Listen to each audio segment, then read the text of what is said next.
And it talks about how 98% of the population is what he calls drifters, right? What does he mean by drifters? You do the minimum. When you need to pay a Visa bill, you get off your butt and sell something. When the doctor says your blood pressure is too high, you get off your butt and change your diet. But you do the minimum. You do what's required of you at that moment. And that's 98% of us. There's only 2% really, truly fulfill their true potential. And why is that? Why do only 2% of society achieve their potential while 98 just kind of go on drifting? And it comes down to goals and setting goals and having something to go after. So if you have a goal written down, if your mindset is one, I want to achieve my goal, you're light years ahead of everyone else who just says, I'm good. You know, I sell 1 or 2 homes, 4 homes, I'm happy. Heck, if you sell 4 homes, you are what 75% of the GTA sell. 4 homes, 75% of the GTA. Did anyone read that in the REM magazine? How many homes does the average agent sells? Did anyone read that article? Yeah. Coming up February. Might be in the magazine, but if you go online, you'll be able to read it. 34.6% sold. How many homes? 0. Less than 1. 0. It's not even less than 1. It was 0. Imagine that. Almost 35% of the realtors out there sold 0 homes. And 74% sold 4 or less. Right? So if you're selling 5 homes, you're top 25%. Fantastic. Right? Let's drive high, baby. Right? So goals. We're focusing on your mindset, focus on your goals. Right? We want to make sure that you have clear, defined goals. That's the #1 challenge. When I was a kid, right? My dad and 3 of his brothers owned a grocery store. Kind of small mom and pop grocery store, right? It wasn't like a Fortino's or anything. It was more like, I don't know, just a no-frills, like a smaller version of no-frills. We had 30, 40 employees. And what I noticed from our employees, we had guys that would come in there right at the time that they're supposed to be there, right? They're there at 8 o'clock in the morning. And then 5 o'clock, they're out the door, right? You ask them to come on the weekends, they say no. They just do the minimum. They just do what they have to. Then, of course, you always got the guys that always show up late. They're supposed to be there at 8, and they're showing up like 8:15, 8:30. And whenever they have a chance, they're out the door. They can get there 4:30, 4:45, 5, 10, 15 minutes early, they're out. And that's normal, right? We all know this. Then you get some extraordinary people. Ones that would come in early and ready to go. Ones that if you said, can you come on a Sunday? Yeah, absolutely, no problem. Ones that if you asked where the sugar was, not only would they tell you what aisle, they would walk you through to that aisle, say, do you want white or do you prefer brown sugar? Like they're giving that extra effort. Not that they need to, they're getting paid the same. But why is there a difference between people? Who wants to be extraordinary and who just wants to be ordinary? So I approached my dad. Hey, listen, Dad, let's have some sort of incentive for those employees that just do the minimum. Let's give them a little bit of a raise, maybe do a competition, maybe do a contest, right? Maybe they would give out, be better, right? And my dad turns to me and goes, you can't get a horse out of a donkey. I said, what? He goes, you can't get a horse out of a donkey. I go, what does that mean? I heard you the first time. He goes, a donkey is a donkey and a horse is a horse. You're never going to change. If you're a thoroughbred, if you're a horse, if you're extraordinary, that's what you're going to be. But if you're not, if you're just a donkey, then that's what you're always going to be. Now, as a speaker and as a coach, can I accept that? Can I accept the fact that you will always be what you've always been? Is that what do you guys believe that? No. Because that's my dad's opinion. We can change, right? We should be able to change. But then why don't we? Why don't we be better than what we are? Is it because we don't have strong enough goals? Do they not inspire you? Do they not push you? Is it that talk in your head? Is it too negative for you? What is it? Right? So what I found is over the years in coaching people, talking to people, I found out that people do change. but it needs to be a traumatic experience is when you get true change. For example, having a heart attack. You get a heart attack. Hey, that's going to change your diet. Your diet, that fear is going to help you change what you need to do. You're going to start exercising because you just had a heart attack. You have to change something. You can't be always doing the same thing over and over and over again and expecting a different result. What's that? That's the definition of something. What is it? Anybody know? Insanity. That's right. That's the definition of insanity. Look it up in the dictionary. Doing the same thing over and over and over again, expecting a different result. That's insane. So you need to change, right? Do we wait until we're almost at bankruptcy before we start to actually come to the office, make some calls, and start selling? We wait for that? We wait for our Visa bill to hit the limit before, like, I should maybe make a sale and pay that off. See, that's traumatic. That will change you. But you guys are here not to get to that point, right? You guys are here to see how do we change our mindset? How do we change what we're saying to ourselves so that we don't have to wait for that traumatic experience? And really, the best way to do it is to have a very strong why. Have a powerful why that inspires you. So Tom Ferry talks about this a lot. At the beginning of the year, you need to have 3 goals. So write this down for homework. Write this down. I want you to write down 3 absolutely must-have goals. Something that inspires you so much that you are excited. Now, when you get up in the day, you look at that goal and you're like, I want to achieve that. I want this. Right? So 3. Write down 3 goals. Now, aside from those 3 goals, we need some other elements to it. It can't be just the goals. So I want you to write down 5 things that you need to let go so that you can achieve those goals. What do you have to let go? Do you have to let go of past behaviors? Do you have to let go of the people that you surround yourself with? Right? Do you have to let go of the talk in your head? Do you have to let go of watching TV just before going to bed? Because that sucks. That blue screen sucks. Should you start watching more inspiring things? Should you start listening to podcasts? Should you be reading better books? Anyone read the book Mindset by Carol Dweck? Okay, highly recommended. Mindset, powerful, powerful stuff. Right? It talks about having a growth mindset versus having a fixed mindset. Right? Carol. Dweck, D-W-E-C-K. Would you mind writing the name of the book? Mindset, just called Mindset. Mindset. Next thing is write down 5 things that you want to attract in your life. What are the 5 things that you really want to come to you?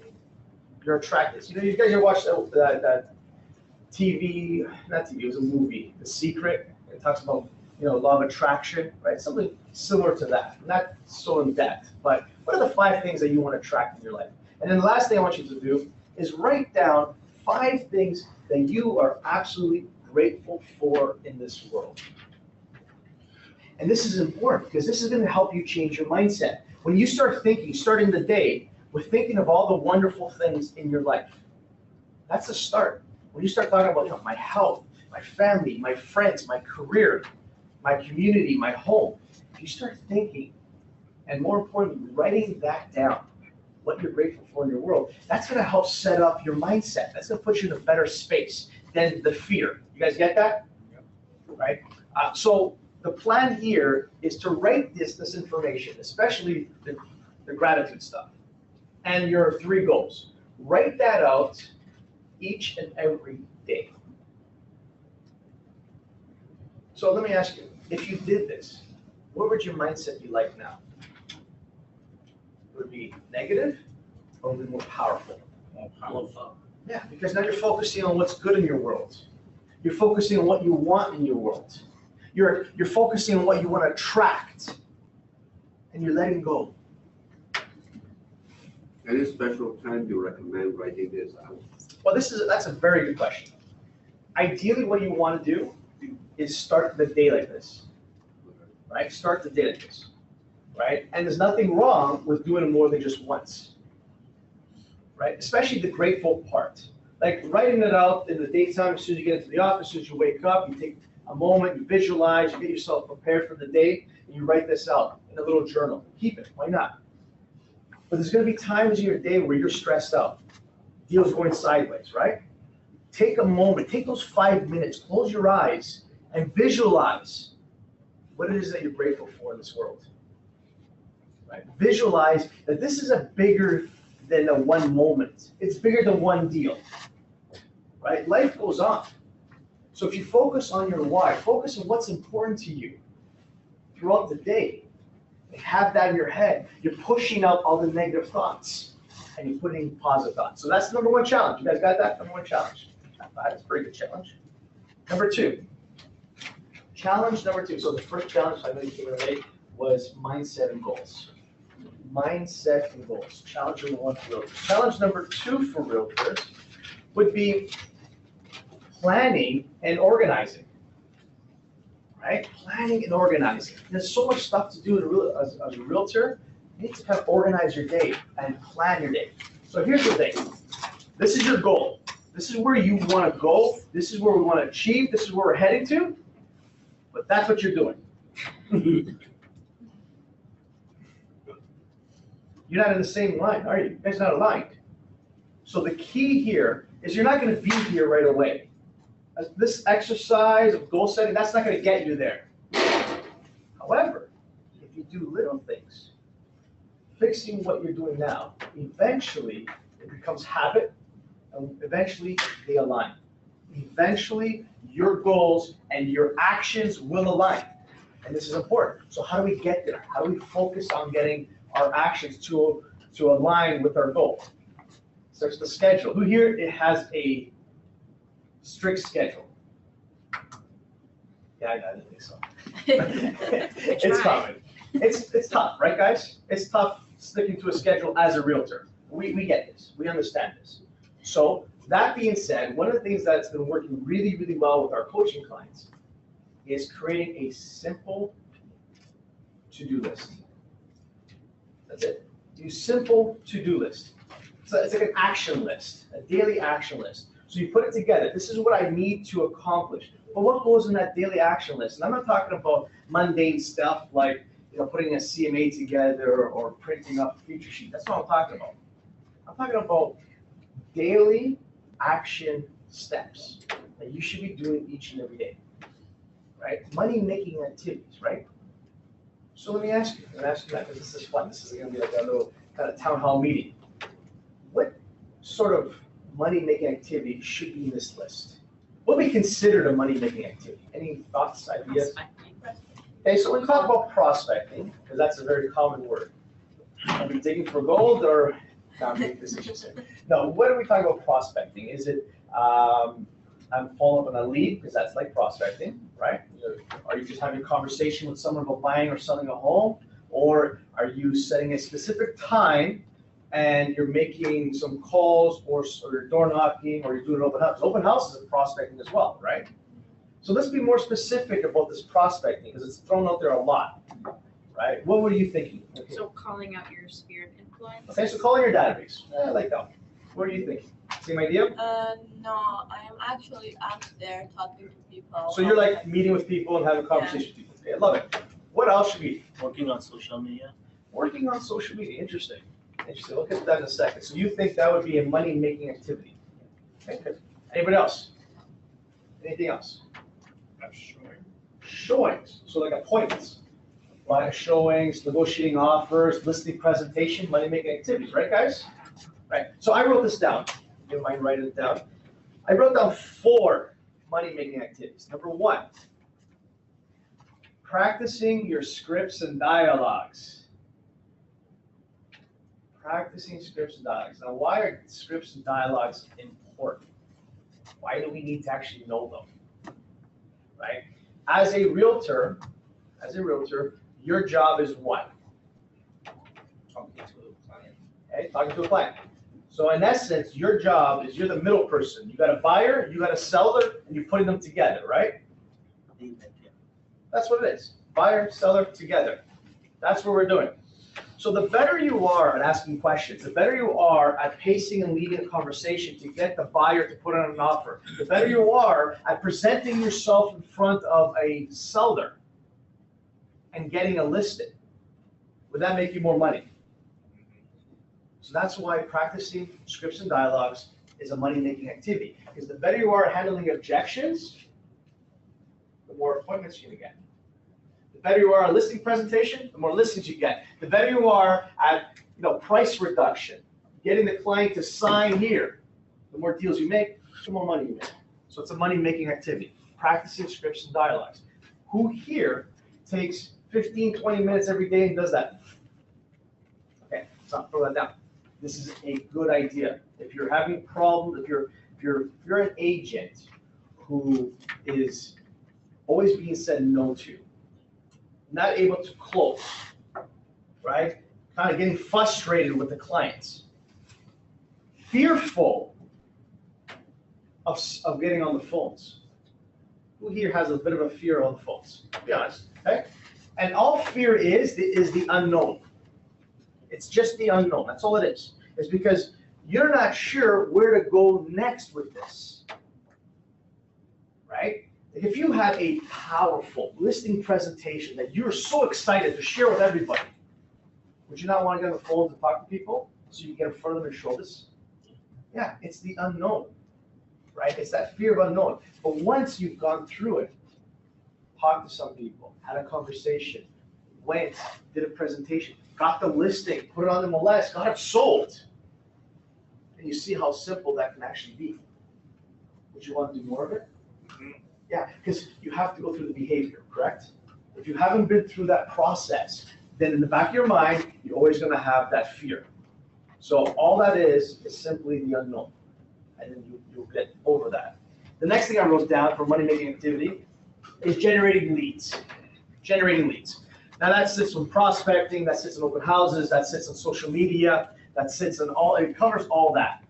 A lead is a lead is a lead, correct guys? It doesn't matter whether you made it through a phone call, whether it came to you from a referral, from an online lead, from a sign call, from a walk-in, it doesn't matter, a lead's a lead's a lead. But generating leads and having a system in place to generate it consistently. The next thing I wrote down is following up on leads. Because you can funnel as many leads as you want, and you can get tons of leads. But if you don't have a system in place to process them out, they have to go somewhere. They can't just sit in your desk. So who here has a problem with following up leads? Yeah, that's common. Like there has to be a system to process them out. If you don't have a system in place, what are they going to do?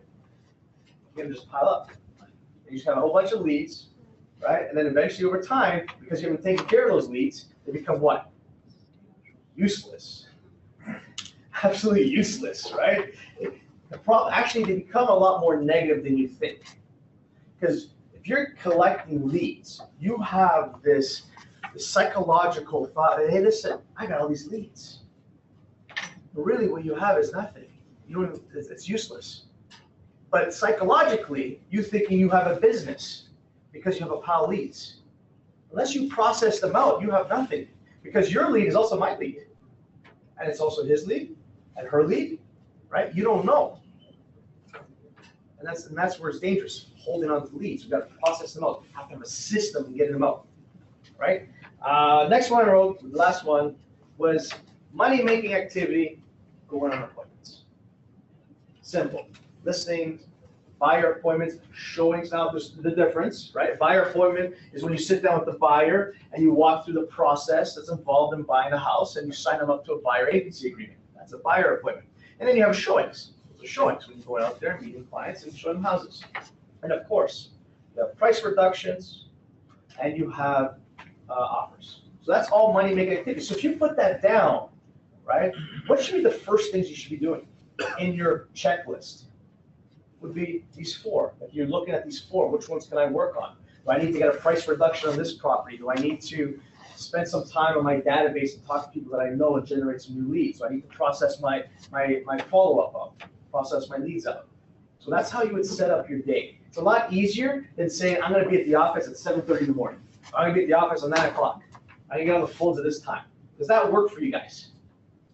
No, because we don't stick. So if you stick to a simple checklist and just cross things out, right? A next thing that really works out is the do, doing, and done board. So write that down. Do, D-O.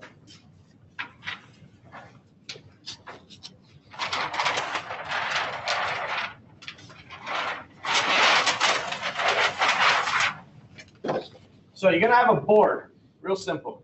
You're gonna have things to do, things that you are doing, and then done board.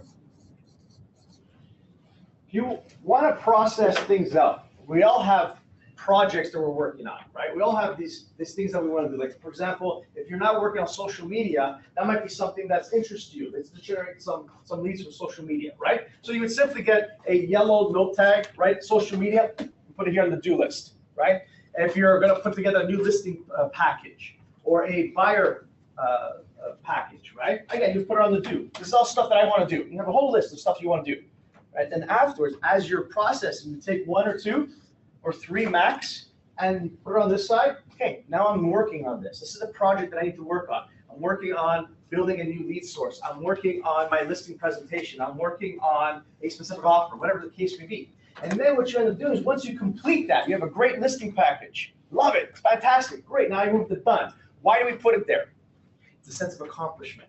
This is what you've done, this is what you created, and just keeps your life simple. So when you're organizing yourself as a realtor, this do, doing, and done board is extremely powerful. And then the last thing you wanna have is a lead board. A lead board. And in the lead board, you have 4 things. You have seller leads, buyer leads, listings, and pendings. And you create a board, like a whiteboard, and have that, and it's a visual for yourself all the time. Again, we're not hiding things anymore. We're putting things in front of ourselves. So we know what we have to do, doing, and done, and then we know we have our lead boards. What was it again? It's seller leads, buyer leads, our listings, our current listings that we have in the contract, and any sort of pendings, so sold conditionally. You don't need to keep the ones that closed, you just want to see what's on. So again, this is just something for you in your office to keep yourself organized. All right, any questions regarding planning and organizing? Pretty simple, right guys? All right, challenge number 3. This is going fast. I think it's gonna be a half-hour class. All right, challenge number 3. Lead generation and marketing systems. Lead generation and marketing systems. So the difference between the Tom Ferry company and all the other trading companies is that we honestly believe that a lead is a lead and there's no wrong way of generating a lead. All right? If you want to go and have coffee time, espresso, you're going to go have an espresso and you talk to someone and generate a lead and have a conversation with them, why not? Why not? If you're going to take someone out for lunch and you're talking to them about real estate and they tell you, oh, my cousin's thinking of buying, and you get a lead that way, why not? What's wrong with that? What's wrong with open houses? Who here does open houses? Yeah. You know what? That open houses is one of the top lead generating ways to generate lead. It is. Now, It's very passive. very passive, but let me make it a little more active for you. Can I do that? Sure. All right. So we teach something called a mega open house. The concept between a traditional open house is you're going to go sit there for 2 hours, right, and get the general public to come in, preview the property, and you're hoping to stimulate something with a buyer. Does that sound about right? Right. We want you to take that same time and do it both for a seller and a buyer. Get a seller lead and a buyer lead. So the way we do it, the way we show you how to do it, is you put together some invitations. And a few days before the actual open house, is you're gonna go and hand deliver these to all the different neighbors, right? 100, 200, whatever you want. And you're on the postcard, on one side, it's an invitation for wine and cheese or a little luncheon. It's a celebration of your neighbor who's moving. So we're gonna have a little party for your neighbor. They're leaving, so you want you to show up between 11:30 and 1:30. Okay, you're gonna come, you have some wine and cheese, you have some food, and then on the other side, you got all the details regarding the listing, and make sure you put the price. So you put the price, whatever. So you hand out 100, 200 of these the week before the actual open house. So when you show up there, you have a kind of get together with all the neighbors, and there's your client introducing you now to all the neighbors. Say, hey, this is my agent. Hi, this is my agent. Hi, this is my agent. And what do people want to talk about when they're all there? What's my house worth? What's happening in the market? What's going on, right? So it's just you and the neighbors, not the general public. The general public doesn't show up until 2 o'clock. So the general public for an open house is 2 to 4. But as a private invitation, I'm bringing in the neighbors and having a little kind of powwow with them. And then at 1:30, I kick everybody else, including the owners, right? Now I have to get prepared for the actual open house. See, this is killing 2 birds with 1 stone. This is taking it to another level. It's called a mega open house because we're focusing not only on a buyer lead, we're also focusing on a seller lead. Make sense? A mega. Yeah. Mega open house. MDGA. That's right, mega open house. So when you're having your neighbors over, are you also doing what you would typically do in your open house where they would have a feature sheet, they would walk around the whole Yeah. house? And what or- you want to do is get an iPad. You get the open house app where they can just fill it in. It's a lot better than just signing things out. You just give open house app, they fill it out. Have a hook. What I mean by that is if you'd like to get some more information on what's happening in the markets, what's happening in the area, always have that kind of piece of information. If you're interested in this, if you don't want to, no problem. Don't have to sign it. It's good. But if you'd like to get some more information, what's happening in the marketplace, fill it in and I'll send it to you, email it to you, whatever. And that's what you want to do. You want to set that up. So that's what we call a mega open house, right? Again, we're talking about lead sources and how to make them better, how to generate. So my question to you, what does your lead generation system looks like? You can only answer for yourself, don't have to say it out loud. Like, where are you generating your leads from? Do you have 1 source? Is it 2 sources? Is it 3 sources? I get a lot of blank looks here. It's kind of scary. You guys are like, what do you mean generate leads? You guys have to be able to generate leads from somewhere, right? Is it open houses? Is it your database? Is it your past clients? Referrals can be from a realtor or it can be from people that you know, right?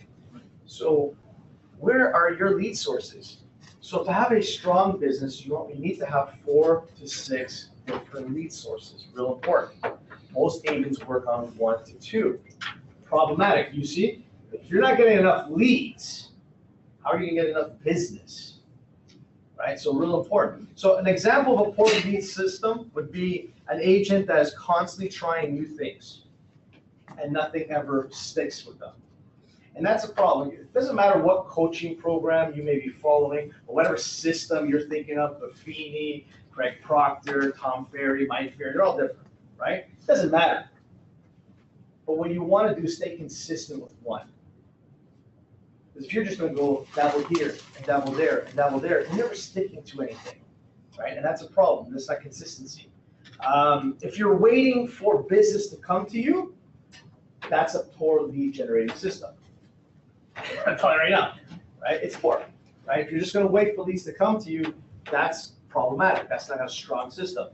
Or if you do nothing with your past clients and center of influence, if you don't do a farm area, if you're not doing anything online, and you don't want to prospect, yeah, that's going to be a poor lead system. You guys are in the business for what?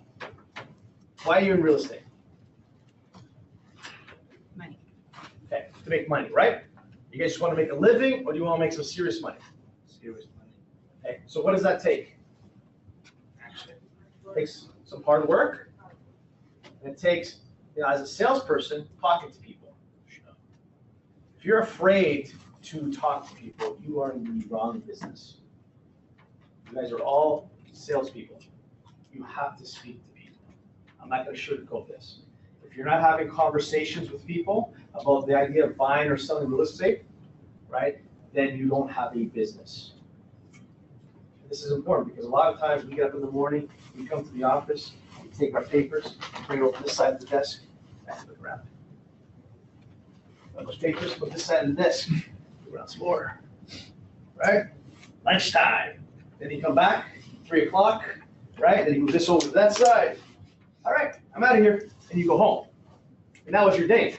And don't laugh because that was your day. That has happened to everyone here, correct? Or you've walked into the office and done this, right? Absolutely nothing. So understand that if you're not having daily conversations with people about the idea of buying and selling real estate, right? You're in the wrong business.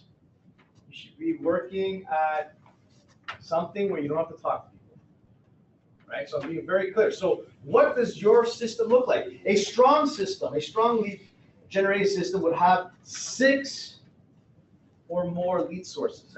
We're talking about a good, powerful one. 6 or more lead sources. You're going to have a rocking marketing plan for your past clients and your sphere. This is people that know you and respect you. You guys should be tackling them. Who here is asking business for people that they know? Yeah, and the rest of you are not, right? And I'll tell you why. Because 50% of you absolutely love it. You love talking to people who you know, friends, family, neighbors, and you have no problems asking for business from them. But 50% of you absolutely hate it. You feel like I'm asking for business. You feel like you're begging.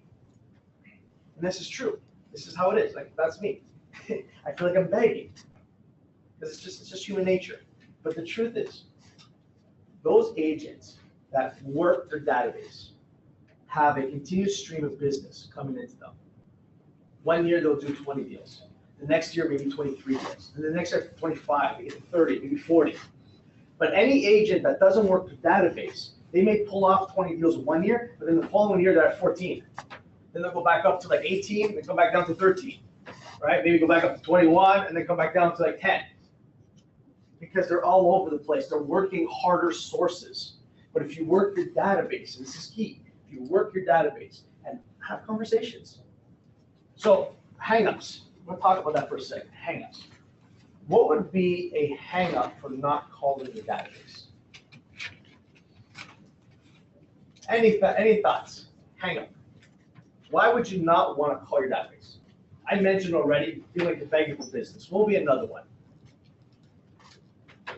Fear. Fear. Now tell a little bit about fear. Is it fear of begging for business or fear that they're too busy? Fear that you haven't spoken to them in a long time? Fear that, yeah. So you haven't spoken, that happens to me all the time. It's like, I don't want to call, I haven't talked to you in like 2 years, and I'm going to call and say, oh, hey, by the way, I'm a real estate agent. You want to sell your house? Who here has had that? Who here has sold a home like 8 years ago and never called them, right? And you're like, whoa, what if I called them now? Well, what if you called them now? You think they were waiting for you by the phone for 8 years? No. It's the same with them. You could turn around and say to them, you've never called me. Right? It's been 8 years. How come you never called me? The truth is, everyone is in their own little lives, their own little world. Right? They're not thinking of you. They're really not. They respect you. They'll probably use you again, but they're not thinking of you. Right? The fear that you have manifested is exactly that. You have manifested that in your head. Right? The conversation that you're having in your head is what's stopping you from making those calls. Right? Now, what if you change that psychology a little bit and put it in your head that you are the real estate resource for those past clients, for those fear. You put it in your head that all you want to do is serve. I'm not calling asking for business. No, I'm not. I'm calling to see how can I help you. Do you have a question regarding today's market? Do you have a question regarding the value of your home? See, if you align yourself as being the information person, the source that anyone that you know, friend, family, neighbor, past client, dentist, doctor, guy who changed your tires, if you make yourself that resource for them, how easy would it be now making that call? Where all you have to say to them is, hey, listen, do you have any questions regarding real estate? I'm not asking for business. I'm just asking, do you have any questions regarding real estate? Do you have any concerns regarding the market? You're being a resource. Yeah. And you always finish off by saying, hey, listen, If you ever have any questions, concerns regarding the real estate market in general, real estate in general, I'm always here to help you out. I have done that, but actually it was yesterday. The person that I was giving information during this year, he was with another agent downstairs. So like, And that's simply because because you haven't brought that forth to them early enough. Does that make sense? no, because he told me that he doesn't have money right now, so that's why I didn't push him. So I said, okay, Okay. whenever you're ready. So like I was assuming after. Was he giving like a up- friend of yours? Yeah, like not that close. Yeah. Okay, so I mean, it's not uncommon people know other people in real estate, right, guys? Next. It's timing. Right? That's what my mindset on that is next. And I like that. That's I a feel great like answer. everything's going normal, next. Move on, right? Now, I'm gonna share a story with you. I have family members that don't buy with me and don't sell with me. It's not like I have other family members that they can use. They'll use complete strangers before they would use me. And it's simply because they have no interest in letting me know what their business is like. They don't want me to know what their mortgage is at, where they're at financially, where they're at in their life. So there's gonna be family members and friends that will never use you, but they love you and they respect you, yet they'll still refer you other business if you ask. They What just if won't they use use themselves. you, how much lower commission are you gonna give it? Are you gonna give me a break on the commission because I'm using you over family? So it sounds like you've had some past experience with I've family. been around the block. Yeah. So understand that there's nothing wrong with asking people or being that resource for them, even though they personally may not use you, because they may still refer you to someone else, right? I want you to understand that that's still a lead source. They still will know of at least 2 to 3 people this year that needs a realtor. Because So how do you think about setting up a referral network to the past clients for, let's say, after a while, after 2 months, 3 months, when we have the transaction with the person?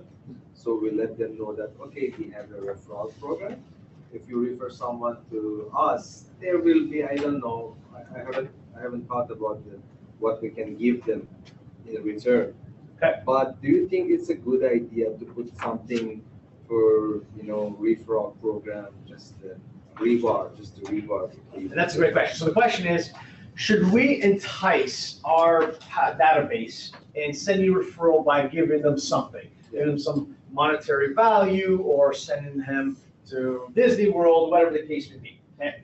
The thought on that is it's up to you. And honestly, whether it makes more sense or less sense is irrelevant, right? We know we have people that they'll put together a once a year party for all their past clients, all their database. Invite them to watch a movie, for example, and they all come in, right? So they'll have some coffee, they'll have some popcorn and pop, and then they'll give out prizes, like an iPad or speakers or something, right? Or an Apple Watch.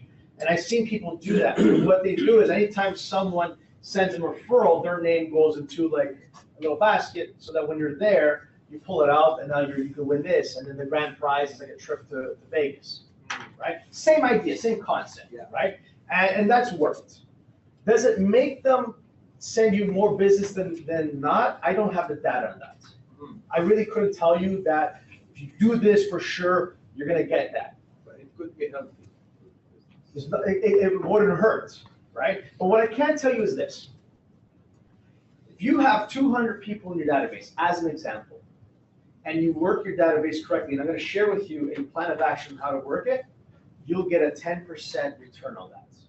Meaning, 200 people in your database, and you follow the plan, you're gonna get 20 deals for them. You got 100 people in your database, you work the plan, you get 10 deals out of them. You get 300 names in your database, you work the plan, you get 30 deals. It's 10% each and every year. Now, who's interested in doing that? Right? And this is an example. See, when you have a lead source, you need to have a plan of action for every single lead source. Remember I shared with you what to do with an open house? Right? Open house, that's a plan of action. Printing off the postcards, inviting the people, having them come in. Like that's a plan of action for working a mega open house. So a plan of action for working your database, you can write this down, there's only a 6-point plan, and I got this from Rob Vivian because it's outstanding. It really works really well. So step number one is put a list together, every single person you know, friend, family, neighbor, just put everybody together, right? And then what we want to do is once we have this list, and I like to use Excel. Excel is really simple to do. So you just simply make the list and go down and call it master list. And then what you want to do is you want to divide that list by 11. Why 11? Well, part of the process is contacting your database on a quarterly basis. So once a quarter, you have a conversation with them. There's 13 weeks in a quarter, so we figure you call all of them in the first 11 weeks and you take 2 weeks off, right? Or you mess up a week number 5, or week number 6, you still got a buffer there before it ends. So the idea behind this is to contact your database 4 times a year. So step 2 is divide into 11 equal pieces. So you would take the master list in Excel, right? And if it's 200 names, that means 18 names. I copy and paste and put into another tab. Call it week 1. Call that tab week 1. And then I would take the next 18 names, copy and paste into the next tab. Call it week 2. And then the next 18 names, next tab, week 3. So you keep going until you got 11 weeks and the master list. Make sense, guys? Then you simply print off those 11 tabs, staple together, and you've got your list. You got your list. All 200 names divided into 11 sheets of paper with 18 names on each page. Okay? Step 3, simply call that list. And what are we going to say to them? Hey, give me questions regarding real estate. Simply call them up. Hey, give me questions regarding real estate. Right? And they may say no, and say, okay, then open them up a little bit. Right? I know the market's changed, right? Are you guys interested in finding out what the value of your home is in today's market? Just talk to them. So when you say contacted, it means only having conversation face-to-face or over the phone, not email. No, and I'll get to that in a second. Right? Because email is great when you do want to speak to them. Okay? You want to hear their voice. You want to see their face. You want to get out there. Okay? Real important. That's really important. Because an email, you send me an email, you can send me 50 emails. Delete, like it's not there. You know, it's not tangible.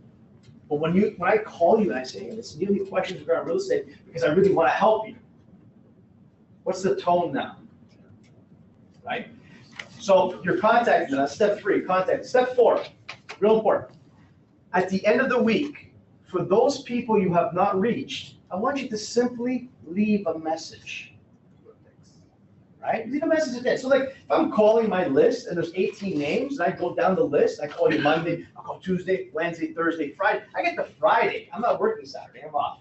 So Friday, I've reached 12 people in total over the week. I got 6 more people. So I'm not gonna carry them over to the following week. That'd be problematic. So what I'm gonna simply do is leave a message and say, hey, it's Dan Macedo with Roll the Page. It's nothing urgent, just want to talk to you about real estate. If you have any questions, just give me a call. I'm glad to answer them. Well, and 416 and give me a number, right? That's it. Simple. Keep it simple. And then you don't have to call them again until the following quarter when their name comes up again. Okay? Step 5. I want you to mail something of value to these clients. Not email. Mail. Stamp, envelope, something of value. Now, if you go to the RLP network, you can print off a newsletter that they do every month, right?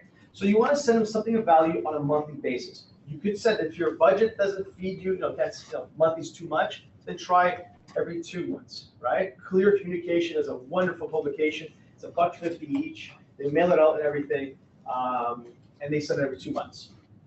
When you don't, your database is, let's say, past colleagues and stuff, and you don't really have their personal information. You have their work information, their work email address, their work address. Is it of value to send it to their work? Yes, and I'm actually going to cover that once I give you the last point. Okay, but it's a great question. If I forget it, remind me again. Right, excellent question. So step 5 is you're mailing them something of value. If 2 months doesn't work for you, then try a budget once a quarter. At least minimum once a quarter. Ideally, once a month. That works the best, right? And step 6, last point. So what this should be under their name, their own name for each person. Yes. Let's say this is a newsletter under Tom, right? And, you know, Bill, you know, Maria, whatever. You send them a newsletter. Right now, if you want a cover letter to it, that's where you put their name. If you don't put a cover, you just put an envelope, that's a different story. Ideally, you want it to accompany a cover letter, right? Say, hey, this is a great newsletter, we're talking about this, and that. Anyone here done Buffini? Really? No one did Buffini? Okay, so he does an awesome letter too. Buffini does a great letter, puts a cover letter to it and this is important because now what's gonna happen is the client gets your envelope, they open it up, it's something of value. It's not talking about I'm number one. It's not talking about this one listing I have. That's not what you're talking about. You're talking about something of value for the customer, right? Maybe how to weatherproof a shed, or maybe it's to insulation, whatever it is, whatever appeals to the customer at the time. You want to put it in this newsletter, something of value. So when they see it, they open it, they'll read it. Maybe they do, maybe they don't. Maybe they just leave it on the counter, right? Then they have to take that and put it into the recycling bin. And then take the recycling bin from their house and bring it up to the garage. Then they got to take that recycling from the garage, take it out. So there's a good chance they might see it once, twice, 3 times, maybe 4 times. If you send an email, how quick does it delete it? Gone. Gone. And if it's really good value that it resonates with the clients, they'll hole punch it and put it into a binder. They'll keep it. Some of these people, I've seen some of my stuff for years that they've kept.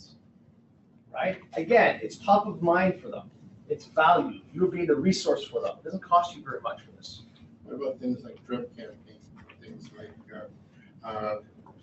contact on social media? Love it. With different things you've seen on the marketplace. Absolutely. I'm going to touch upon that. And I love that. And that's an add-on. Okay? What I'm giving you is the basics. Okay? I'm giving you the nuts and bolts of what minimum you need to do to get a 10% return. When you start adding in the emails once every 2 weeks, start putting good social content. They put on the YouTube, you create a nice video, 11 pitfalls to avoid when purchasing a home, right? 6 mistakes that every home seller makes before they sell their home. Like you do stuff like that, you do a video of you recording, hey folks, listen, watch this, watch that. You put a nice video together and you put that on YouTube, that's an add-on to you.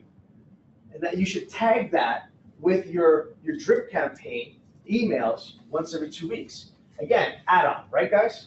This just brings you more value. You become that real estate resource now, big time. The last step, number 6, I want you to add 10 new names to your database each and every month. 10 new names. Now, why is this important? Remember I talked about anyone who has worked their database. Over the course of their career, each and every year, it's growing. Business grows. If you add 10 names to your database each and every month, and you have 200 today, a year from now, how many would you have? 320. That's right. You add another 120 to it, right? Because you're adding 10 names a month. So your database just went from 200 to 320. And if you follow the system, 10% return, you went from 20 deals to what? 32 deals from your database. And some of you are thinking, hey, how can I get 10% return? Right? I can attest to that. I can attest to the fact that's a low number. Most people are getting 15 to 20 if you follow this, but we use 10% because it's guaranteed each and every year. You talk to your clients, ask for business, right? Send them a newsletter every month. You're going to get that 10% return. It's exciting. It's powerful. Okay, so now going back to your question, which was? Mailing it out to their place of business or email to their place So of the business. very first time you call them, you don't just go right into what's your address, okay? You have this beautiful list, 200 names. So the very first thing you say to them is, and lay this on the office. It's fantastic. You would say, the script goes like this. Hi, it's Dan Macedo with Roll Page. The reason for my call is my office is putting together a newsletter. It's like insider information of what's happening in the marketplace right now. And my broker approached me and asked me, who do I know that would be interested in this newsletter? And I was thinking of you, right? So I'm just curious, would you be interested in getting this free newsletter? Right? Now, if they say yes, that's where you would say, what would be the best mailing address I could send it to? If I needed to reach you during the daytime, I want to call you on your cell, what number would that be? And if I want to email you a really nice listing, one of our exclusive listings that we get in the office, right? What email address should I send it to? So now you get all their information. So the beauty about the system is you take that week and only have to figure out 18 names. You don't have to do all 200. And then the following week, you take the time and work those 18 names and make sure you fill in the gaps. You guys get that? You're filling in those gaps. Now, what happens when someone says to you, no, I'm not interested? Because you're going to get it, right? No. You never have to call them again. Ever. You take them out of your mind, you cross them off your list, and never have to worry about asking them for business ever again. Now your list goes from 200 to 160, 150, 140, but now you've got 140 people who are raving fans. That's 14 deals, guys. Right? You'd be top 1% in Toronto with 14 deals. Right? You guys understand that the psychology, the mindset that we have of calling people that we know, it's only a few bad apples that piss us off. That are like, I don't want to call them, so we don't call anybody because of a few people. This way, you're crossing them off. You don't have permission to take them off. They take themselves off. You guys get that? Does that work for you? Is that better? Yeah. Okay, now you asked about email. Okay, I love email. I think putting an email campaign together is brilliant, but bring it with value. Always to the client, value-based, content-based value for them. So what do? Like I described, you put together really cool videos of yourself, describing scenarios. Maybe it's a market watch of what's happening this quarter, right? You put it together, put it on your website, put it on YouTube, wherever it has to be, and then on your email campaign, you have a little kind of PS. By the way, here's a video on this. And then there's a little picture, and then you have to click on it, and it sends you to that content. This is going to help you with social media. Who here uses social media as, right? So when we talk about social media, you got Instagram, you got Twitter, you got Facebook, right? LinkedIn. So what's primary for you? So for me, is on Facebook, I have a business page and I use some stuff. Sometimes I use Facebook campaigns for generating leads. Awesome. What for you? Instagram. Awesome. All right. So you do like a video, 20-minute video. Okay?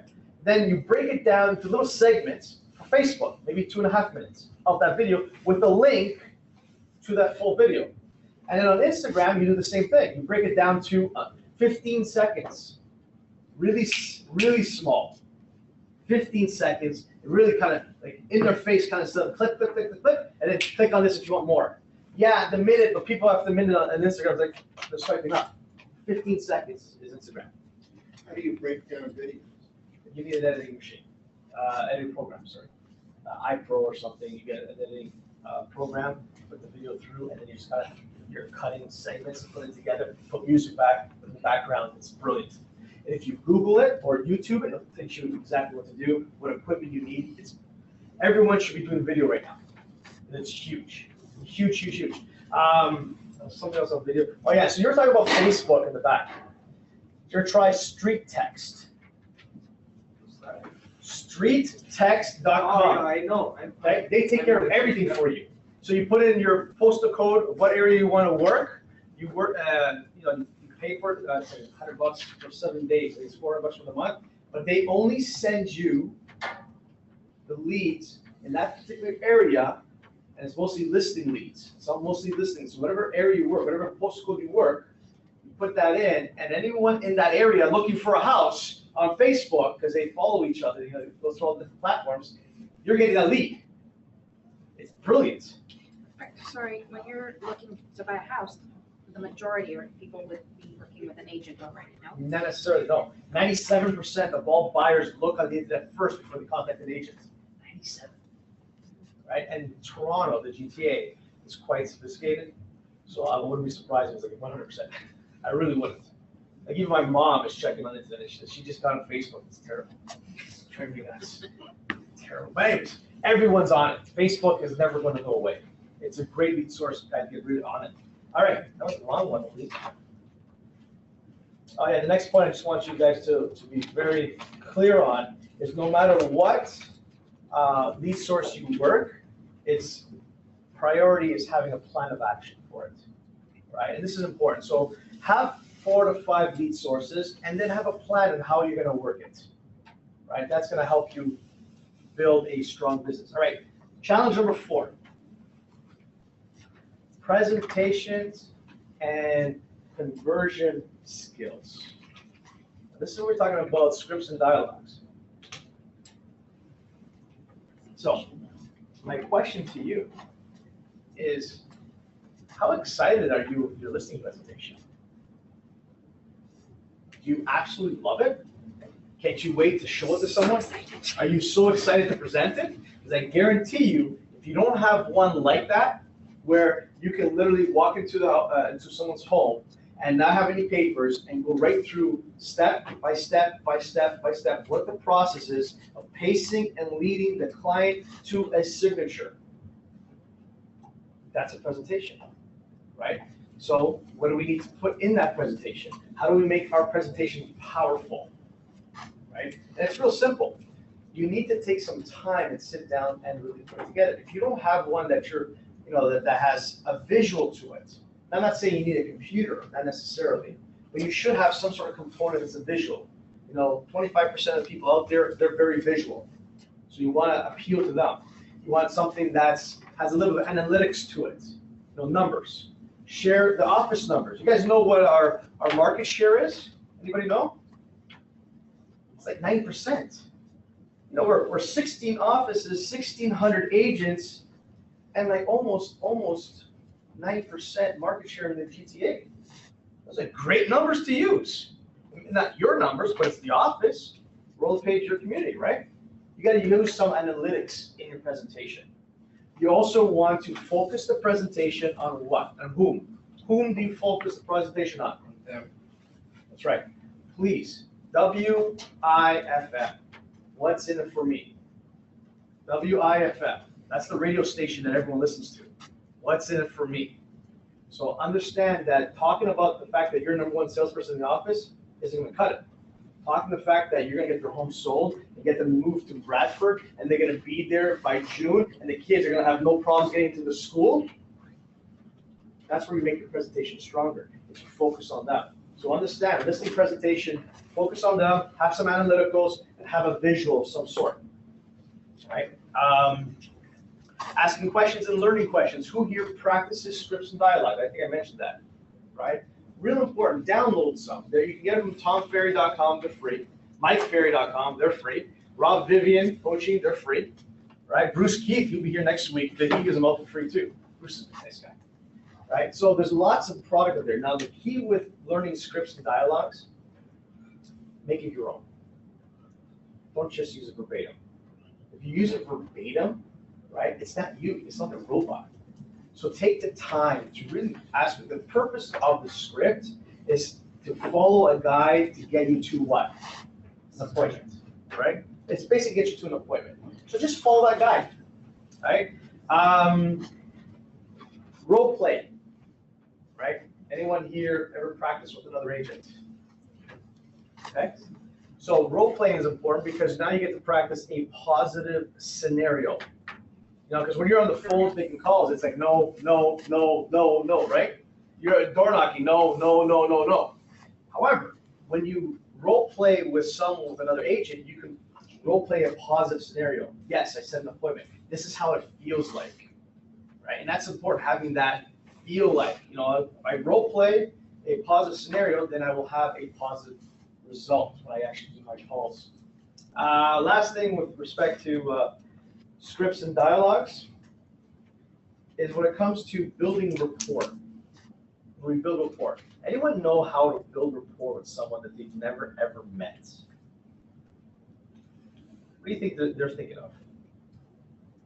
Report. Person? Report. What? Sorry. Rapport. You know what rapport is? It's the building of trust with someone. So when you come and meet with someone for the very first time, how do you build that trust with them?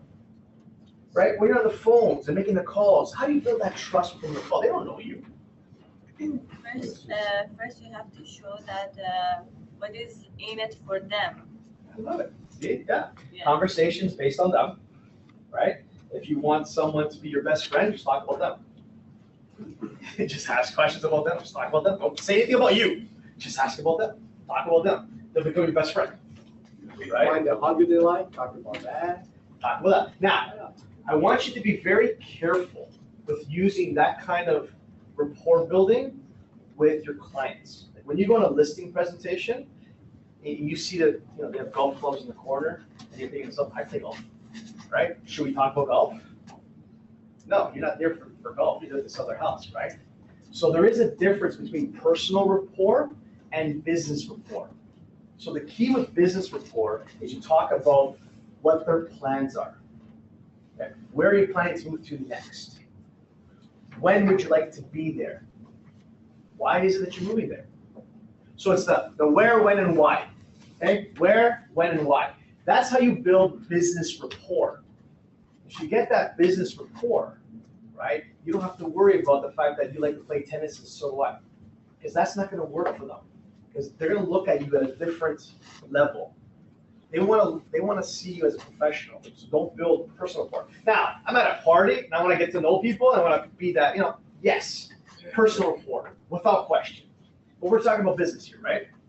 When you're having a conversation with someone over the phone, this is important. Let's say I ask you a question. When you sell this home, where do you think of moving to next? I'm thinking of moving to Vancouver. Okay, so listen to this. When you're answering them back, please do not go into the very next question, like when would you like to be there? Even though I'm very polite and I'm asking you this an important question, I need you to understand that there is a way to ask a question to help you build rapport on the phone. So as soon as you have that answer, I'm moving to Vancouver, I want you to repeat that answer. Oh, Give them wow, you're moving approval. to Vancouver, that's exciting. There you go. So you move to Vancouver, that's awesome. And when would you like to be there? Is that, like, if you think of the way you talk to your friends, that's how you talk with your friends. Hey, listen, I'm buying a new car. You buying a new car? What kind of car are you getting? I'm getting a red car. You're getting a red car? No way, what's the make? And that's normal conversation when you talk with your friends, right? So you have to understand that when you're talking to complete strangers, please don't make it like you're rifling them off some questions. Hey, it's not a survey, it's not an interrogation. Understand? There is a way of asking questions, and the best way to soften it is repeat, give them approval, and then move on to the next question. Okay, they want that repeat and approval. Now, when you're handling objections, who knows how to handle an objection? Who gets an objection? Okay, so let me share with you a technique to handle any objection you're ever going to get. It's a technique. So the first thing, whenever you get an objection, throw me an objection. You don't know it, right? The house is too much money. That's an objection? The house is too much money? Well, my That's a commission, buy- how's my that's a commission buying called the buyer? That- The house is too much money. How much do you charge? How much do you charge? Why Right? you knocked on my house? Why are you calling me? What are you bugging me for, right? Good ones, right? So understand that all an objection is a question in the mind of the buyer or the seller. That's all that is. And the proper way to answer or to respond to an objection is not to create a debate. It's not to go into the answer immediately. If someone says to you, hey, listen, what's your commission? Or why is that home so expensive, right? You're not going to start answering them right away. Even though it's human nature, that's what you want to do, right? What you need to do is align yourself with the client. So what you want to do is repeat what they said. So write this down, repeat. Repeat, approve. Repeat, approve, and build a bridge. Again, I'm taking this from Rob Vivian. It's awesome. So repeat, approve, and build a bridge. What does that mean? So you repeat what they say. So you think that the house is too expensive. You give them approval. Well, I appreciate you sharing that with me. And thank you for being upfront and being observant of that. Right? So now are we battling? No. No, I'm giving you approval. I am telling you that question makes sense. I'm giving you that you're just deserved. Like, this is perfect. Thank you for sharing this with me. And then the build a bridge part is simply you asking for permission to handle that objection. That's all that is. So you align yourself now with the client, And then you can go into a clever handler. So I would say, you know what, thank you for sharing that with me. I do appreciate you bringing that up, right? May I share something with you? See, that's the permission part. May I share something with you, right? The home is priced in accordance to what is selling for in the neighborhood. This home has added in some granite countertops and an in-ground pool. Therefore, it might be $25,000, $30,000 more than what everyone else is selling. Does that make sense? Yeah. So you see where I go with that? But the repeat, approve, and build a bridge helps you handle that objection. It's a technique. And you can handle this with anything, any objection at all. So you know how sometimes they kind of catch you off guard? They just throw something at you, like, whoa, where did that come from? And you kind of think about, how am I going to answer that? So you go right into that technique. Okay, let me repeat what he's saying. Let me give them approval. Let me kind of say, the build a bridge part can be, may I share something with you? Can I ask you a question? There isn't a whole lot that you would use. But those two statements is what you would use. Can I ask you a question or may I share something with you? That's pretty much it. And then you would go into, hopefully your brain is caught up and you become a clever handler at that point. So even with cold calling or door knocking. Yeah, let's do cold calling with it. What's an objection? Why are you calling? Well, you know, that's a great question. I'm calling you kind of early, right? No, I'm not interested. Don't call me anymore. So you're not interested in, you don't want me to call you no more. No problem, have yourself a good day. And that's the smart way, because you don't want to deal with those people. They waste your time. No, Why I'm would you going go? to share with you this. That's What true. you're bringing up is very common, right? Do I want to get into a debate with that? No, but if you're a client of mine, like put me now as a client, you're a client of mine, and I'm giving you a call, and you have a legitimate question about something. You know, like, why is the commission so high? Why do I have to pay this much? Like, those are legit, right? But if I call someone that I have no idea, they have no interest, they have no desire, I'm not gonna waste much time, right? I'll be nice, you know, bro, have some great day, bye. I move on. It's funny, I did cold calling the other day. My husband said, how many people hung up on you? And I think once they hear Royal LePage and your friendliness on the phone, I had no hangups. I had no one be rude or nothing. It was kind of a pretty good experience. Cold calling, I don't like.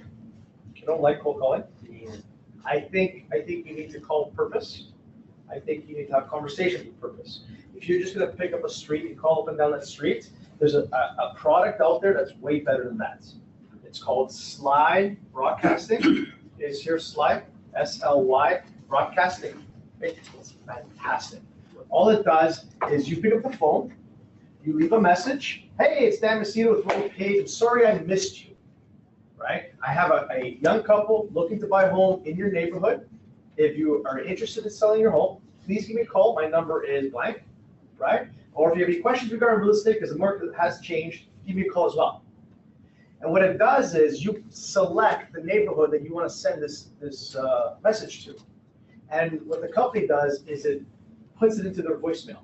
No ringing, the phone never rings, it goes right into their phone. So when they come home, they read this message, and there you are. And you can send it to 100 people, 200, 1,000, 3,000, doesn't matter. And send it to the Y, S-L-Y, Sly Broadcasting. It's fantastic. So if you wanted to do that kind of prospecting, where I'm calling a specific neighborhood, now what you're doing is you just broadcast 200 calls. You didn't call anybody, but now you have your phone ready to go whenever someone calls you back now. So the people who are going to call you are the ones that actually have an interest. Have you tried this? Yeah, it's fantastic. What is the return? Return on it, you know, be very careful, because the first time we did 300, and then just the phone kept on ringing. So I would say start with 100 people, and then work your way and see. It all depends on the area. Yeah, so there's different ways of generating leads. Hey guys, like I'm not. So you don't do just listed, just sold calls? Just no, we're beyond that. If I want to do it just sold, I'll send out a broadcast like that. Yeah, that's true. Right? I did it for the just sold, so I called the area that I had just There's sold nothing in. wrong with it. I It mean, took a long just time. sold takes forever. If you have Mojo, anyone here use a dialer, an automatic dialer? So Mojo allows you to dial 3 numbers at a time. So when you're calling a just listed or just sold in a specific area, that's fantastic, because you can pump up and hit 30 contacts in an hour. I just did, 300 in a minute. But you didn't speak any. I did not. But anyone who's serious is not going to call me. And that's the difference. Then it's coming back to your definition of a lead. I mean, is your definition of a lead going to be someone who's going to move in 3 months, 6 months, a year? Okay, that's a very good question. So You're not gonna you be can be able to very get that specific. in just a blank robocall. You can. And you can be very specific on your message. And say, I have a young couple who's looking to buy right now, looking to move in the next 30 to 60 days. If you're interested in selling in the next 60 days, he's calling. So now be more specific. Got it? All right. So what I'm trying to share with you in all of this, and in this scenario we're all talking about is presentation skills and conversation skills, right? Is if you don't have great presentation that you're excited to share with people, it doesn't matter what lead sources you have. If you don't know how to talk to them and ask them questions and get them to be on your side, right? That's all useless. That's a waste of money. We're throwing money out the window. So we go back to the whole idea, money-making activities, practicing your scripts and dialogues is extremely important. So what I'm sharing with you is problem number 4. Challenge number 4 is know the scripts and dialogues and questions, right? With technology changing so rapidly, like for example, until this seminar, I never heard of street texting. I never heard of slide broadcasting. Why don't you join coaching? I'll share with you some more. I just came from coaching and they didn't tell me anything I didn't know. But Okay, listen, I'm not selling you a coaching guide, just give it up. where I'm going with this is, because I listened to Mike Ferry broadcast. I listened to his father, Tom. No, I listened to Tom Ferry. I listened to his father, Mike Ferry. And the one thing that I'm amazed at when I listened to the last few Tom Ferry broadcasts is he's coming up with these different platforms that I've never heard before. Correct. How do you stay on top of that? Well, and that's a very good question. And one of the ways, it doesn't cost you anything, is subscribe to the Tom Ferry Show. I already I mean, have. so that's what I'm saying, is you're getting information from there, talking about that. So it doesn't cost you guys anything. He's really out there in respect to a lead, okay? He's not his dad, he's not a cold hard prospect, that's not it. Our concept's very simple. You spend 1-2 hours a day having conversations with people about buying and selling real estate, you're gonna hit your goals, right? Have a goal in mind and have your actions meet that goal, right? Have your actions aligned with your goal. And creating a lead source for you, 1, 2, 3, 4, 5, 6, whatever it is, 10 plus, will get you there. If you don't have lead sources, if you don't have practicing your scripts, if you don't have a schedule, if you don't have any of this, then I don't know what to tell you.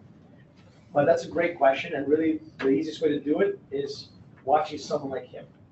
And he's going to bring it Because up. for many years I've been more following his dad. Right, and so was I. I mean, I started with Mike. I've been listening to Mike Ferry tapes. I've been listening to Mike, And he's a phenomenal salesperson. his scripts, dialogues. That sort of Exactly. thing. He's a phenomenal salesperson. And now I'm starting to follow his son more. And the concept behind it is we're changing. Is the business changing, guys? Yes. You know that Zillow's coming, right? Zillow will be in Canada once the lawsuit with Trev is gone. Right? And Trev's gonna lose. So Trev is taking it to the Supreme Court. I'm getting off topic here because they're a non-for-profit organization and they take a lot of money from us. So they're sitting with a lot of money and they become irrelevant if this pushes forward, where information should be given out to the consumer. It's a information consumer right now. They get more and more information. Not a bad thing for you guys. It's not a bad thing at all. It's actually a really good thing. It's an annoying thing. Like just as annoying when FSBOs were allowed to advertise on our MLS system. There's that, but it also opens up more opportunities with a company like Zillow, like generating leads with them. If you partner up with them, you generate a tremendous amount of leads. There's a lot of potential there. When do you think they heard about? Once the lawsuit's done, so a year or two, right? Okay, we're off time. All right, next thing, challenge number 5, last one, and then I'll take more questions, and then we'll be done. So last one is business systems. Biggest challenge, business systems. So what sort of systems do you need to have in place? Well, I wrote down number 1 is you need to have a business plan. Hey, come on, let's be honest. It's a written document, a business plan of what you want to accomplish this year. That business plan should have numbers of what you did last year. And it should tell you, okay, if I work these lead sources, this is how much business comes from this lead source. If I work my database, there's so much business comes from my database. If I work online leads, so much business. So it's a business document that you need to put together. The second one is tracking your numbers. Keep in an idea, because you are running a business. So work things that make money for you. If things aren't making money for you, then cut them. Find something else, right? If you're calling for sale letters and you're not generating a lead for sale letters, stop calling for sale letters. It's not working. Do something else, right? Track your numbers. Next thing I wrote down is your database. Your database will always be your number one source of business. It will always be number one. So if that's the case, do you have one in place? Are you servicing those databases, those people? Next one would be a marketing plan. At the beginning of the year, you should have a plan. How much my budget is? What am I spending on online leads? What am I spending on Facebook? What's the return on investment? What's your ROI? Next one's time management. We talked about that. If you're not a scheduled type of person, no worries. Put yourself on a checklist. But make sure you understand there's time you should be working and there's time where you're taking time off. They're real important. Lead follow-up system. Someone here had a whole bunch of leads. Process them out. What are you doing to process your leads? Right? And then your admin. Who here is interested in hiring an assistant? Eventually. Who here is looking at building a team? Right? Eventually. So if you're planning that way, you first need to do everything. You need to be that inside salesperson. You need to be, showing and the marketing coordinator. And the very first person you hire is an assistant that helps with the transaction. Guess who the second person you hire is? Anybody have an idea? Buyer's agent. No. It's a good thought, but it's actually another assistant, a marketing coordinator. So a marketing coordinator now is going to help you bring in more leads. They're the ones going to be doing the social media. They're the ones going to help you do the videos. They're the ones going to be doing Instagram and Facebook and LinkedIn. And then that marketing coordinator now brings in more leads for you. Now you bring in a inside salesperson. You bring in one? You bring in two? Depends on. No, you bring in three right away. Because they're not going to stick around. You bring in three inside salespeople right away. You're not paying them a salary. They go by commission. So you bring in three salespeople in right away. So you got your lead sources coming in, bring in three guys. One's going to stick. One might stick around. Two might stick around. Definitely no three won't. Right? And that's going to help you. If you're just getting started, like, for example, marketing coordinator, I guess it's either best to, like, my job is to try and to sell homes. My job isn't just to be in front of a screen all day. So I guess you either hire someone or you're just going to start. What do you do? Like maybe go to something like Fiverr or something like that and get some. Yes, you go to Fiverr and get some information on that, and you can have someone that outsources for you. There are other platforms out there that take care of a lot of the media for you, right? That you can take a look at. I give you an example of Street Text, which does the marketing for you on Facebook, right? So that's in essence a marketing coordinator, right? But there's other ones that can build content for you as well. So you may have to go with a third party first, and then eventually you want to more geared towards you and bring in someone. Like, for example, right now I'm in the process of giving my business a facelift. Yep. I've just switched over to a more sharp looking website provider. I'm updating all my marketing material. So again, this is going back to the whole thing about the marketing coordinator you're discussing. Right. And as part of the next step in this. What I would recommend you do is watch Tom Ferry's show number 53, 54, and 55. And that talks about everything that he does for his online leads and how it's being processed. So Tom Ferry's show 53, 54, 55.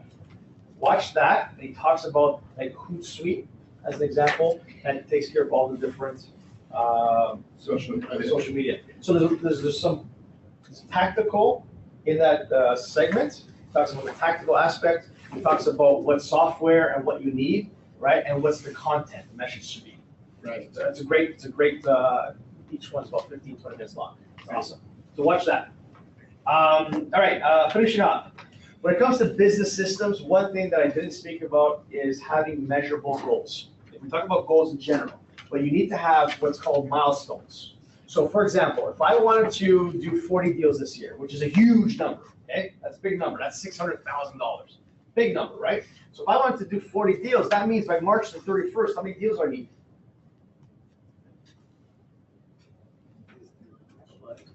Say 10. Right? It's a quarter, right? March 31st, I need 10 deals. So that's your milestone, right? You need to have goals like that, and that keeps it measurable within your systems, right? So if by March the 31st, I only have 5 deals, am I going to hit 40 by the end of the year? No, I'm more likely to hit 20. So these are measurable. This is what's tactical for yourself, right? So you need to have that in your systems. And then the last thing, before I let you guys go, anyone is interested in getting a free coaching call, right? Tom Ferry has offered a free coaching call for everybody here, right? So if you're interested, you don't have to, I'm not selling this, but if you are interested in getting a free coaching call, just leave me your business card, and then I'll get someone from the office to contact you guys if you're interested. Now, I'm done, so any questions? What does that coaching call consist of? I have no idea. It's a coaching call. I'm gonna sell you all day on coach. I don't know. You're gonna talk to you about your goals, what's your vision, what's your plan, a lot of stuff that we talked about. What's your lead sources? What are you doing to generate leads? So if you're interested in having just a conversation, a free coaching call, we get a 15, 20-minute coaching call, talking about your plan, your action, what are you doing, what you're not doing, what you should do. Or somebody? We get directly. We got 6,000 coaching clients and 160 coaches. So it's a pretty big company right now. Yeah. Any questions from what we've covered? So unlike Mike Ferry, where he would be telling you, first of all, sphere of influence, then we do things like just calls, we do things like maybe calling around till we get to the house that didn't sell, calls, and then cold calls. So basically, we're not doing cold calls anymore because you have the robocall going instead, and you're focusing everything on. So everything you described described, the sphere of influence. all the lead sources that you're describing is what we call active marketing. We're Right. Actively pursuing them. Exactly. It's high impact as opposed to an open house, which is passive and low impact. Okay. And I didn't share this with you, and you can just write this down. There are a number of lead sources that rank in the top 10, right? And I think I skipped that. I'm not sure why. I must have missed it. Now you're jogging my memory. When it comes to lead sources, the number one lead source that you're going to work will always be your database. So past clients that are in the woods will always be number one, right? They'll always be number one. Nothing you can do about that. If you don't work them, then you're not producing at your potential. Number two is actually online lead generation. That is the number. Number two is the top lead source. Online leads. What's that online leads? It's your website. It's the company's website. It's Facebook. It's Instagram. It's LinkedIn. It's Twitter, right? Top four. Next one is actually geographical farming. Geographical farming. If you have a farm area and you're working it properly, that would generate a lot of business. And you know that. You see agents are consistently sending out flyers, newsletters. Now, geographical farming can now take it to another level when you add in their street text or you add in their the slide broadcasting. You don't have to send a flyer, you can send a message, right? Well, door knock that area. You become the neighborhood professional, right, when you work it correctly. And then the next one I had was actually open houses. Open houses generate a ton of leads. And if you work it the way I shared with you, what's called a mega open house, you're now catering the seller and the buyer at the same time, right? Now you're doubling up your lead source. And it becomes more proactive because you're actually talking to people and contacting them ahead of time. And how many signs do you think you should put out there? As many as you can. Yeah, what's that number? Is it 6, 7, 8, 9, 10, 40, 60? You go high. Who cares? More the better. Put out 30. Open house signs? Yeah, get your name out there. That's how you dominate an area. Right? So, lead sources wise, those are the top four. We also call them the core four. right?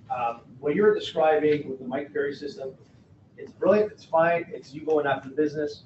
But what we want you to do is have 4 to 6 lead sources.